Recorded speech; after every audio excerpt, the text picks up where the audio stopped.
ملګرو سلامونه نیکې هیله او احترامات د عبدالصمد غمخور صاحب په خوښه باندې د هغوی پیج دپاره دا څو شعرونه ریکارډ کوم. د هغوی پیج هم در سره لایک کړئ، صمد غمخور افیشل په نامه باندې دی.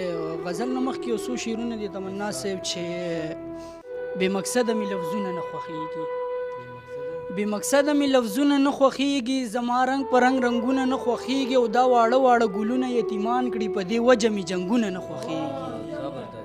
مننه.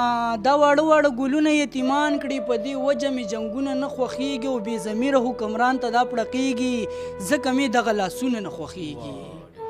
او غزل دی چې سفر زموږ د دواړو په یوه لار څنګه کیدی شي، سفر زموږ د دواړو په یوه لار څنګه کیدی شي، زما د هر ارمان قاتل زما یار څنګه کیدی شي، چې مینه یې په زړه کې د الله او د رسول وي نو دغه سړی ووایه بېلار څنګه کیدی شي. مننه. چې مینه یې په زړه کې د الله او د رسول وي نو دغه سړی ووایه بېلار څنګه کیدی شي.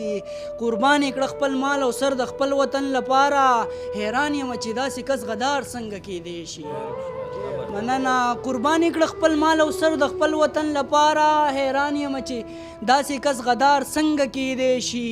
د عشق لیونی ورانه دا تپوس یې وکړو، د یو زړګي نه بل زړګي ته لار څنګه کیدی شي. ډېره مننه. د عشق لیونی ورانه دا تپوس یې وکړو، د یو زړګي نه بل زړګي ته لار څنګه کیدی شي. ته ډېرو یې شړلې خالي لاس له خپله دره، ملنګه راته ووایه انکار څنګه کیدی شي. او څوک شته دی کاشف جان له چې د یوه مشوره راکړي، پښتون مې د غفلت خوب نه بیدار څنګه کیدی شي. ډېره زیاته مننه ملګرو. ویډیو در سره مخکې شیر کړئ او عبدالصمد غمخور افیشل پیج چې کوم دی دا در سره خوښ کړئ. ډېره مننه.